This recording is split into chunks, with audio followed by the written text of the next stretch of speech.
BNP chairperson Begum Khaleda জিয়ার জন্য স্মরণ সভা ও দোয়া মাহফিলের আয়োজন করেছে মোহামেডান স্পোর্টিং ক্লাব। ক্রীড়াঙ্গনে খালেদা জিয়ার অবদানের কথা শ্রদ্ধা ভরে স্মরণ করেন ক্রীড়া সংশ্লিষ্টরা। তার মৃত্যু দেশের ও খেলাধুলার জন্য অপূরণীয় ক্ষতি বলেও তারা উল্লেখ করেন। মনির হোসেন খানের রিপোর্ট।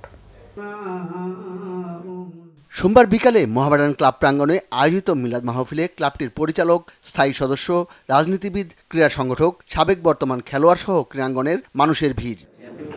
মোহামেডান ক্লাবের আজীবন সমর্থক ও পৃষ্ঠপোষক ছিলেন বেগম খালেদা জিয়া। এসেছেন ক্লাব প্রাঙ্গণেও। কর্মকর্তারা স্মরণ করেছেন মোহামেডানের প্রতি তার অবদান। আজকে আমরা কতদিন পরে ভোট দেব, এই ভোটের অধিকারটা কিন্তু দেশের খালেদা জিয়ারই অবদান।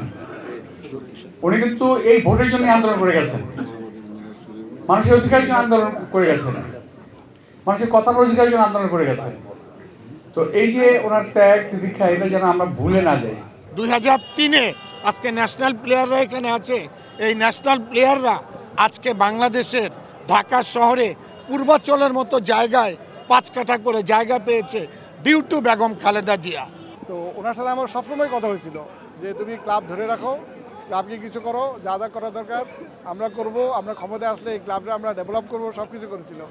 খালেদা জিয়ার মৃত্যু দেশের ক্রীড়াঙ্গনের জন্য অপূরণীয় ক্ষতি বলে মনে করেন ক্রীড়া সংগঠকরা। বিরোধী দলে থাকার সময়ও 2011 সালে নির্বিঘ্নে বিশ্বকাপ আয়োজনের জন্য আইসিসিকে চিঠি দিয়েছিলেন বিএনপি চেয়ারপারসন আমাদের সাবেক প্রধানমন্ত্রী দেশনেত্রী বেগম খালেদা জিয়া আমাদেরকে যেই উপহারগুলো দিয়েছিলেন সেটি বাংলাদেশের ইতিহাসে স্বর্ণাক্ষরে লেখা থাকবে, এবং তার চলে যাওয়ায় আমরা বাংলাদেশের শুধু ক্রীড়াঙ্গন না, বাংলাদেশ একজন অভিভাবককে হারিয়েছে। প্রায় 10 কি 11টা ভেন্যুতে একসাথে খেলা হয়েছিল।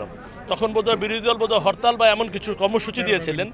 সেই সময়েও খেলার ব্যবস্থা উনি করেছিলেন, নিরাপত্তার ব্যবস্থা করেছিলেন, এবং ফুটবলেরও বিশ্বকাপ যখন বাংলাদেশে এসেছিলেন উনি নিজে রিসিভ করেছিলেন। তার দেখানো পথে ভবিষ্যতে বাংলাদেশের গণ্ডি পেরিয়ে আন্তর্জাতিক অঙ্গনে খেলাধুলাকে ছড়িয়ে দেওয়ার প্রতিশ্রুতি ইশরাক হোসেনের। সার্কভুক্ত দেশগুলোর মাধ্যমে যে সাফ গেমস আয়োজন হয়, সেই সাফ গেমসকে আমরা কিভাবে পুনরুজ্জীবিত করে এটার মাধ্যমে আমাদের যে এখন কূটনৈতিক টানাপোড়েন চলছে দক্ষিণ পূর্ব এশিয়ায়, সেটা নিরসনে ভূমিকা রাখা যায়, সেই চেষ্টা যেমন করা হবে।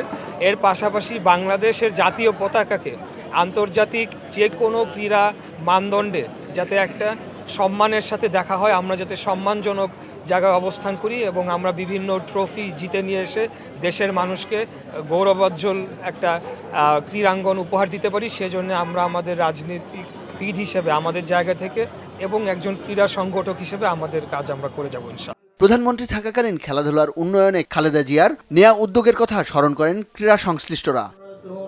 মনির হোসেন খান, বাংলা ভিশন, ঢাকা।